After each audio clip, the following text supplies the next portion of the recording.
Hola, muy buenas noches.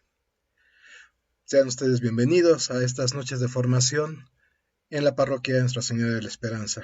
Pues bien, llegamos ya a la parte final de esta semana de Unidad por los Cristianos. Hemos escuchado temas de ecumenismo y de apologética.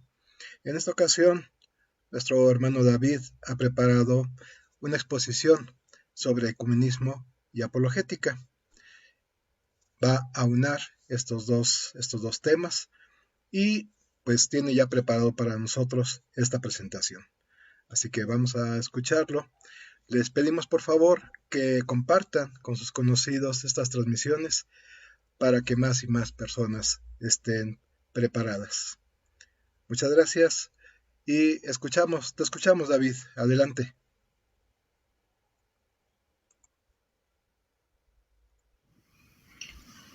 Buenas noches, queridos hermanos. Mi nombre es David Padilla, desde la parroquia de Nuestra Señora de la Esperanza. Ya viernes, ya nuestro último tema de esta semana que hemos estado orando por la unidad de los cristianos. Hoy toca el tema de ecumenismo y apologética. Vamos a iniciar con una brevísima historia de la Iglesia. Como recordamos, como sabemos, Iglesia únicamente es una, la Iglesia de Cristo. Así estuvo durante 1100 años, hasta que se hizo el primer cisma de la Iglesia. En el año 1050-1100 aproximadamente, la Iglesia ortodoxa se separa de la Iglesia católica, de la Iglesia de Cristo.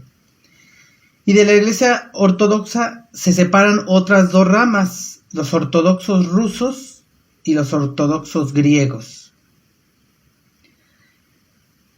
Hasta ahí la separación de los ortodoxos. Después la Iglesia continúa desde que la fundó Cristo hasta el año 1500. En el año 1500 la Iglesia tiene tres rupturas importantes. Primero los luteranos, después los anglicanos, después los calvinistas. Pues de esas tres rupturas importantes, a la fecha de hoy, hay más de 32,000 denominaciones cristianas. 32,000 que dicen ser la iglesia verdadera, la iglesia de Cristo. Nosotros sabemos perfectamente que iglesia es una, la fundada por Cristo, que es la iglesia católica. ¿Qué es lo que busca la iglesia con el ecumenismo? ¿Qué es lo que busca? Lo que busca es que desaparezcan estas 32,000 denominaciones cristianas y se vuelva a la única y sola iglesia fundada por Cristo. Como lo quiere Jesús, eso es lo que Él quiere, que todos sean uno como tú y yo somos uno. ¿Qué ha ocasionado estas divisiones que ha habido en la historia? ¿Qué es lo que ha ocasionado? Pues ha ocasionado entre algunos creyentes y no creyentes un escándalo esta división. Todos los cristianos y católicos y ortodoxos y protestantes empezaron a tomar conciencia del grave escándalo representado por la división. ¿Y dónde se notó más este escándalo? Se hizo más patente en las misiones. Muchos contestaban de los quienes le predicaban la palabra de Dios: antes de hablarnos a nosotros de Cristo, pónganse de acuerdo entre ustedes. Así la palabra de Cristo, que todos sean una sola cosa para que el mundo crea que tú me has enviado, adquirirán una palpitante actualidad.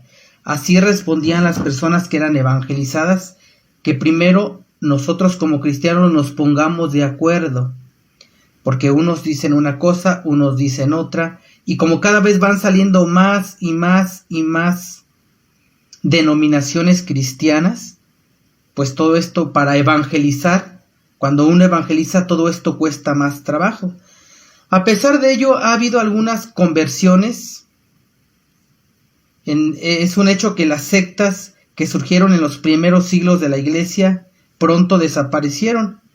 Desaparecieron como las ramas cortadas del árbol que se secan y mueren. Fue precisamente esta connotación que llevó entre el año 1841 y 1846 a 70 ministros anglicanos a regresar a la Iglesia Católica. Pero ¿qué fue lo que los llevó a regresar a estos hermanos que eran separados? ¿Qué fue lo que los llevó? Pues ellos estaban estudiando los documentos de la Iglesia de los primeros siglos. Como recordamos en los temas pasados, estábamos hablando de los padres de la Iglesia. Pues estas personas empezaron a estudiar a profundidad, vean la importancia del estudio como católicos, empezaron a estudiar a profundidad los padres de la Iglesia, como nosotros lo hemos estado haciendo en esta semana también, cuando se dieron cuenta de la identidad entre ella y la Iglesia Católica y de la grande similitud también entre las sectas de aquel tiempo y las sectas surgidas del protestantismo. ¿Cuál fue la conclusión? Fue lógica regresar a la Iglesia Católica. Les comento esto de las conversiones porque cuando uno empieza a estudiar y a conocer la Iglesia, pues termina uno regresando, y si uno estudia todo lo de la Iglesia también, todos sus documentos que tiene históricos, pues uno no se sale de la Iglesia, ¿sí? Poco después, en 1847, le tocó el turno al investigador, pastor anglicano John Henry Newman, que se convirtió al catolicismo con 22 ministros y 11 profesores de las universidades de Oxford y Cambridge. Este influjo de ministros anglicanos hacia la Iglesia Católica nunca se interrumpió. Se ha calculado que desde la muerte del cardenal John Henry en 1935 pasaron al catolicismo unos 900 eclesiásticos anglicanos. Últimamente, cada año ha habido un promedio de 12,000 anglicanos que han pasado a la Iglesia Católica. Por lo general se trata de personas cultas que llegan a tomar esta decisión después de largos estudios y de un verdadero proceso de maduración cristiana. Les comento esto de las conversiones también porque pues sí se puede evangelizando, sí se puede conociendo, hablar de nuestra iglesia, defender nuestra iglesia. De eso también se trata el ecumenismo, de este tema, ecumenismo y apologética. Si tienes ecumenismo, estás preparado, puedes explicar, puedes dialogar, y con la apologética también puedes defender. Entonces el estudio es importante para nosotros seguir por el camino de la iglesia, que es la Iglesia católica, la iglesia correcta. Ha habido muchos movimientos ecuménicos durante el tiempo, durante la historia. El Congreso Misionero de Edimburgo, Escocia, de 1910, fue la base del movimiento ecuménico que precisamente surgió en ambiente protestante y en un contexto misionero. ¿Por qué? Por la necesidad de presentar un frente unido en los países paganos. Esto se hizo porque, como decíamos al principio, esa división, ¿cómo vamos a evangelizar a los paganos si estamos divididos? Entonces, por eso se hizo este Congreso Misionero. También el Consejo Ecuménico de las Iglesias. Este nació el 23 de agosto de 1948 en la Asamblea de Ámsterdam, con la participación de 147 iglesias protestantes y algunas ortodoxas. Su sede permanente está en Ginebra. Tiene reuniones cada 6 años y está encabezado por el presidente vitalicio y 6 presidentes efectivos. No es una superiglesia ni representa a la Iglesia Universal. Quiere ser un órgano de la unidad. Y para que una iglesia sea admitida, se le exige la aceptación de Cristo Jesús como Dios y como Salvador. También ya tiene tiempo la Iglesia Católica ha trabajado en esto por el movimiento ecuménico. El ecumenismo católico es llamado. Y siempre ha afectado esto a la Iglesia. Siempre se vio afectada el corazón de los católicos por la separación de los ortodoxos, de los anglicanos y los protestantes. Fue vista como una herida profunda. Las iniciativas concretas en favor de la unidad de los cristianos empezaron contemporáneamente a la de los protestantes y a la de los anglicanos también. Por ejemplo, el diálogo de Malinas, que fue en 1925. Ahí se organizaron encuentros entre Cardenal Marcer, arzobispo de Malinas, y el primado de Bélgica, y los anglicanos también. Fue el primer diálogo oficial y sirvió para despertar entre los católicos el interés por la unidad de los cristianos. También en 1930, el padre José Metzger fundó la asociación con el objetivo de fomentar el ecumenismo. Vemos cómo va avanzando poco a poco a través del tiempo, cómo ha habido estos encuentros ecuménicos. El octavario, que es lo que celebramos en esta semana también, por la unidad de los cristianos, fue fundada por el pastor Watson. Era un protestante que después se convirtió al catolicismo. Consiste en dedicar cada año 8 días de oración y estudio, esto es bien importante, de oración y de estudio en favor de la unión de los cristianos. Esto normalmente es del 18 de enero al 25 de enero. Actualmente este octavario ha adquirido dimensiones mundiales. Se ha expandido muchísimo esto. Es lo que hemos celebrado en esta semana de la unidad de los cristianos por el octavario.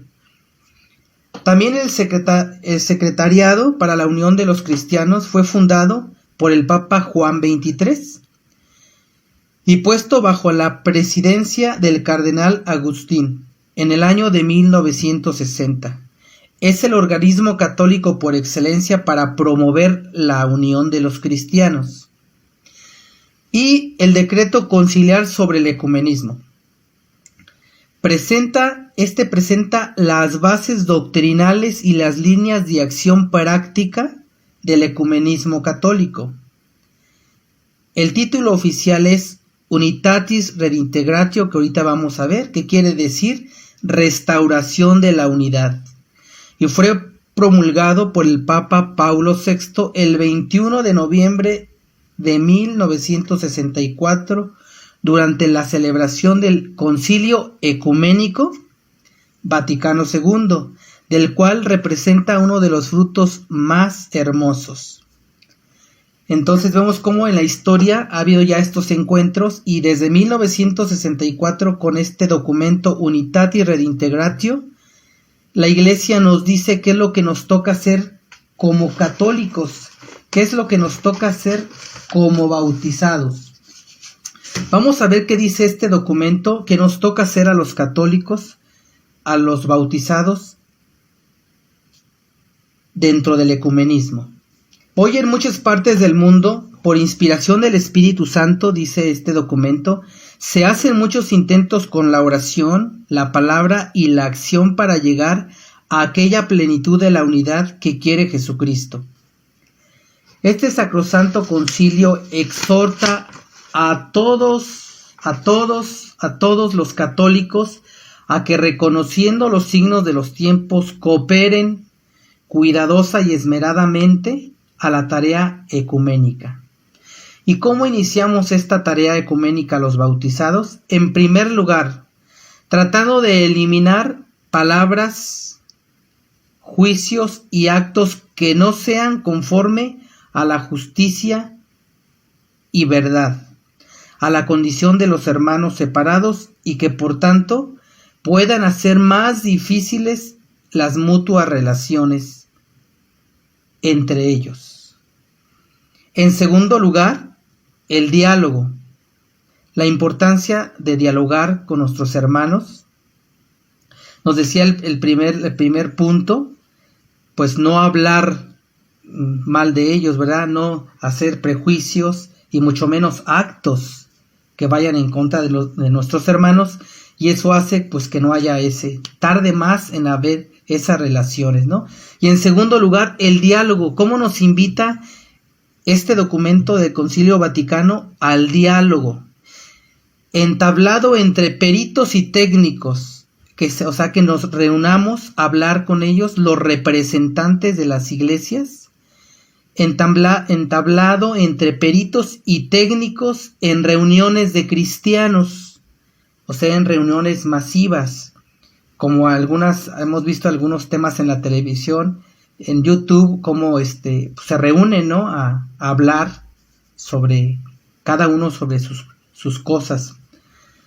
Reuniones de cristianos de las diversas iglesias o comunidades y celebradas en espíritu religioso. Dice, este diálogo expone cada uno, por su parte, con toda profundidad la doctrina de su comunión. Me reúno y hablo de mi doctrina, hablo de mi iglesia, sin pelear, ya nos decía, sin palabras, sin juicios, sin malos actos. Me reúno y hablo con ellos. Este diálogo que expone cada uno con profundidad la doctrina de su comunión, presentando claramente, eso es importante, tenemos que presentarlo claramente, los caracteres de la misma. Por medio de este diálogo, todos adquieren un conocimiento más auténtico, tanto ellos que nos están escuchando y nosotros, y un aprecio más justo de la doctrina y de la vida de cada comunión. En tercer lugar, las diversas comuniones consiguen una amplia colaboración en todas las obligaciones exigidas por toda conciencia cristiana en orden al bien común. Y en cuanto es posible, también participan en la oración unánime. Todos finalmente examinan su fidelidad a la voluntad de Cristo con relación a la Iglesia y como es debido. Emprenden animosos la obra de renovación y de reforma. Como este documento nos está invitando a dialogar, a explicar, a defender nuestra iglesia, defender nuestra doctrina, exponerla, pero dice que claramente exponer la doctrina. No dice, porque a veces podemos confundir, ¿no? A veces el ecumenismo creemos que es, pues que él diga lo que quiera y pues así debe de ser y pues yo no me meto con él, mejor así le dejamos. Dice, este es un documento importante que nos habla qué tenemos que hacer los católicos para lograr un ecumenismo bueno. A veces podemos caer en ese ecumenismo malo. ¿Cuál es el ecumenismo malo? Pues yo mejor, para no discutir, pues a veces hasta ha habido por experiencia, ha habido personas que por sí son de otra religión y dicen, ¿sabes qué? Yo, para no pelear con mi cuñada, con mi sobrina, he ido al culto porque soy ecuménico. Ese es un mal ecumenismo. El ecumenismo es lo que nos está diciendo aquí el Concilio Vaticano II, explicar claramente, exponer nuestra doctrina, y claro, hay una unidad de respeto, hay una unidad, que eso es lo que ahorita está buscando la Iglesia, esta unidad, pero realmente en el fondo, como ya decíamos, lo que busca la Iglesia es que regresen a esa Iglesia a la cual no debieron de haber salido, a la única. ¿Y por qué quiere la Iglesia Católica que regresen? Pues porque es lo que Cristo quiere, que todos sean uno. Entonces es importante leer también este documento. Es muy largo, yo estoy agarrando algunas partes, pero creo que nos nutre mucho, nos da mucho conocimiento sobre el ecumenismo. También los fieles católicos han de ser sin duda solícitos de los hermanos separados en la acción ecuménica, orando por ellos, y es importante, orando por ellos, y también dice, hablándoles de las cosas de la iglesia, lo que ya decíamos. Yo oro por su conversión, oro con ellos, pero también les hablo de las cosas de la iglesia, dando los primeros pasos hacia ellos. También debemos considerar también los católicos cuando platicamos de esto, pues tener una vida fiel y sobre todo un testimonio claro. Si tenemos un testimonio, pues será más claro nuestro testimonio.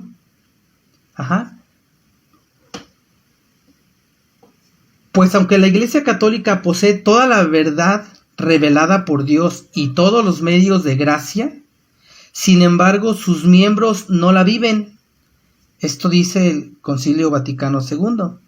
No la viven consecuentemente con todo el fervor, hasta el punto que la faz de la Iglesia resplandece menos ante los ojos de nuestros hermanos separados y de todo el mundo.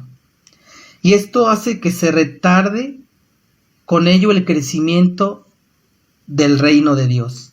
Por tanto, todos los católicos debemos tender a la perfección cristiana y esforzarse cada uno según su condición, para que la Iglesia, portadora de la humildad y de la pasión de Jesús en su cuerpo, se purifique y se renueve de día en día, hasta que Cristo se la presente a sí mismo gloriosa, sin mancha ni arruga. No hay que olvidar tampoco que todo lo que obra el Espíritu Santo en los corazones de los hermanos separados puede conducir también a nuestra edificación. Lo que de verdad es cristiano no puede oponerse en forma alguna a los auténticos bienes de la fe. Antes, al contrario, siempre puede hacer que se alcance más perfectamente el misterio mismo de Cristo y de la Iglesia. Bueno, entonces, como veamos, busca la Iglesia la unidad. Hay que buscar esos momentos de unidad, de oración, pero sin dejar atrás la doctrina de nuestra Iglesia, y pues con la vista de que la idea es la evangelización en el ecumenismo, sí, para poder aclarar, para poder, con la ayuda de Dios, llegar a ser unos. Y bueno, pues la Iglesia trata y está luchando por todo esto. Ojalá que Dios nos permita verlo, ¿verdad? Y bueno, ese es por parte del ecumenismo. Hablando sobre la apologética, pues aquí entramos un poco ya a lo que es la apologética, que es defensa de la fe, donde vamos a ver qué hacer. ¿Han escuchado ustedes del proselitismo religioso? Bueno, es un hecho que todos buscamos una unidad, aún más dominante. Todavía en América Latina se ve mucho el proselitismo. Normalmente hay algunas religiones, denominaciones cristianas que buscan el ecumenismo, pero también esto se ve mucho en las sectas, porque recordemos que normalmente el ecumenismo, sí, a la mayoría de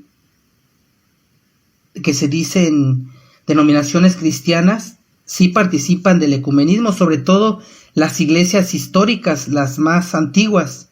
Pero del año 1900 para acá han surgido muchas que se dicen ser cristianas, pero tienen más tendencia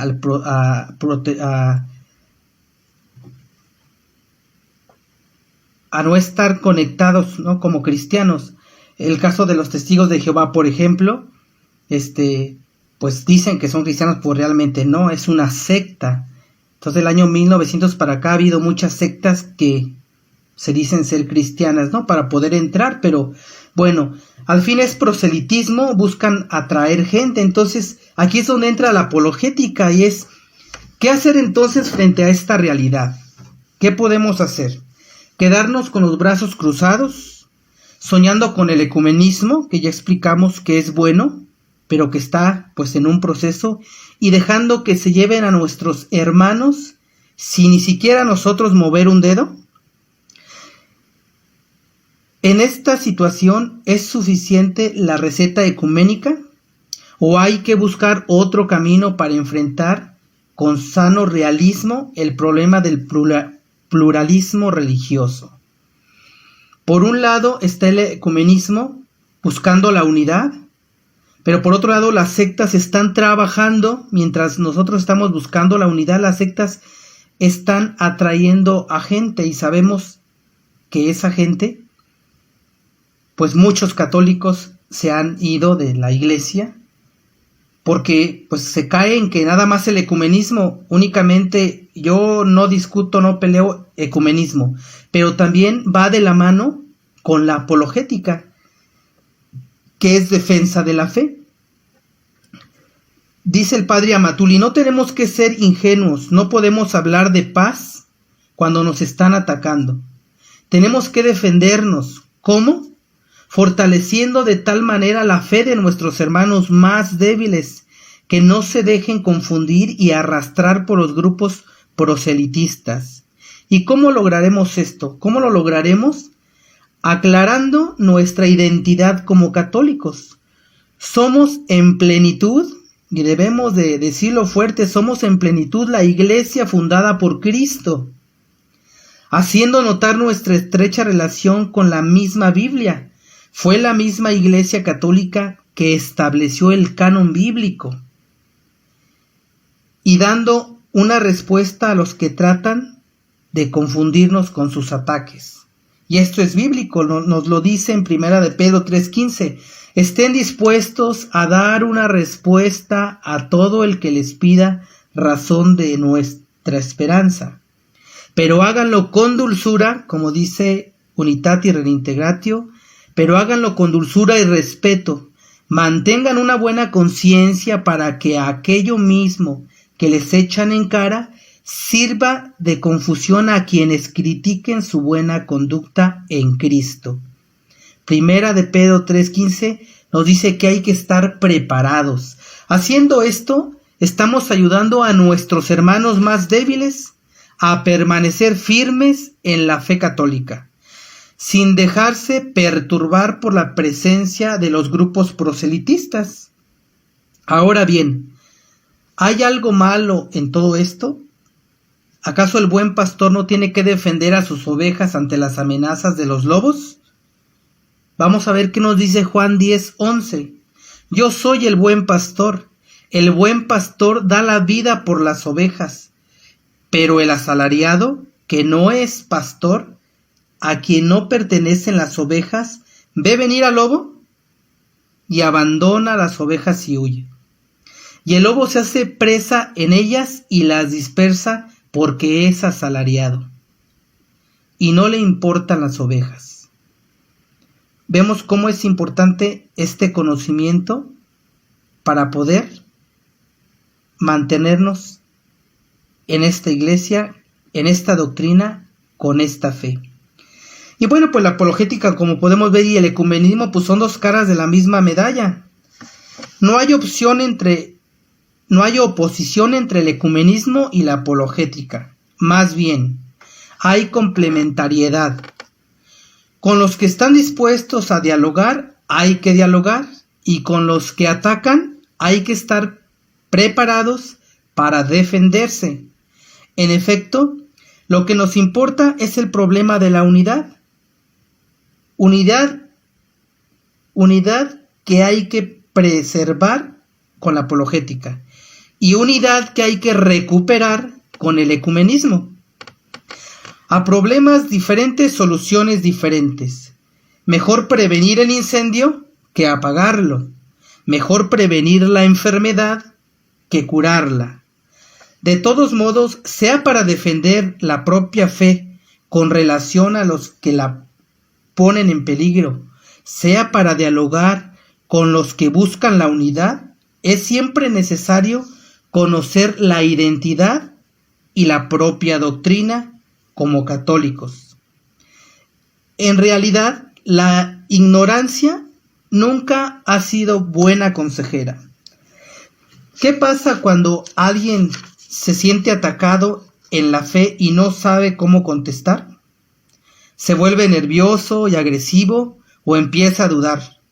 Lo mismo pasa cuando alguien se pone a dialogar sin conocer la propia fe. ¿Qué pasa? Que en lugar de expresar con fidelidad lo que es y enseña la Iglesia Católica presenta una división distorsionada de la realidad, perjudicando más que favoreciendo la causa de la unidad. ¿Cuál será la solución para esto? Pues conocer, amar, vivir, compartir y defender. Defender la propia fe con respeto, seguridad y firmeza. Si los demás aceptan, pues qué bueno. Si no les gusta, pues ya es su problema. Por otro lado, la experiencia enseña que cuando alguien está preparado, vive tranquilo. Los demás lo dejan en paz. Al contrario, cuando alguien no está preparado, todos lo buscan y tratan de conquistarlo. Y muchas veces lo logran. Entonces, como podemos ver, el ecumenismo y la apologética pues van de la mano, buscando la unidad por un lado, orando por esa unidad, lo que esté a nuestras manos hacer, como nos decía el documento, y por otro lado, en lo que todos somos uno, quién sabe cuándo será, ojalá que sea pronto. Por otro lado, tenemos la apologética que nos instruye, que nos da a conocer las sagradas escrituras, los documentos de la Iglesia, todo lo que la Iglesia durante 2000 años nos ha regalado. Con la apologética, teniendo esta apologética, podemos explicar y defender nuestra fe. Entonces es importante no quedarnos como que puro ecumenismo, sino sí, yo vivo el ecumenismo, apoyo el ecumenismo, pero si dejar a un lado el conocimiento que nos regala la apologética, Primera de Pedro 3:15, hay que estar preparados. Y bueno, pues no sabe uno cuándo hay que estar preparados, ¿verdad? Por eso es importante la lectura, los cursos y todos estos temas que se están dando aquí en la parroquia, pues muy buenos para que nos levanten el ánimo como católicos y nos ayuden a conocer y a defender más nuestra fe. En esto creemos, estamos en la iglesia verdadera, en la iglesia de Cristo. No es un changarrito, ¿verdad? Es la iglesia de Cristo que tenemos que vivirla con fe y defenderla. Entonces, qué bueno que en la parroquia Nuestra Señora de la Esperanza tiene estos temas tan importantes, que bueno, son como una pasadita por ahí porque son documentos muy largos. Tratamos de hacerlos lo más cortos que se pueda, pero se queda abierto para que pues ya en nuestras casas podamos con más calma. A ver, voy a leer el documento que nos dice sobre el ecumenismo y también sobre apologética, pues para poder mostrar mi fe a los demás. Quien nos pregunte, siempre hay alguien que quiere saber algo sobre la Iglesia Católica, algo sobre el bautismo, algo sobre la confirmación, y a veces no tenemos esas respuestas. Tenemos mucha fe y somos buenas personas, pero cuando alguien me pregunta, lamentablemente no sabemos ni citas y no sabemos cómo explicar, y eso hace que quien nos está pidiendo una respuesta no la podemos dar. Por eso Primera de Pedro desde ese tiempo ya dice: estén preparados. Entonces, qué bueno que nos estamos preparando con esta semana de la unidad por los cristianos. Hay que seguir orando por esta unidad y hay que seguir trabajando para que pronto seamos uno, y también preparándonos con testimonio en el amor hacia nuestros hermanos. Muchas gracias por haberme escuchado y pues continuamos con el señor Alberto. Muchas gracias y que Dios los bendiga. Gracias, David. Gracias. Pues bien, esperamos que los temas que vimos en esta semana ayuden a dar claridad sobre lo que es el ecumenismo y la apologética. Les pedimos también que tengan presente la semana del 18 al 25, que será la semana de la oración por la unidad de los cristianos. Pero también pongamos esta intención de forma regular en nuestras oraciones. Gracias nuevamente, que tengan muy buen descanso. Hasta la próxima.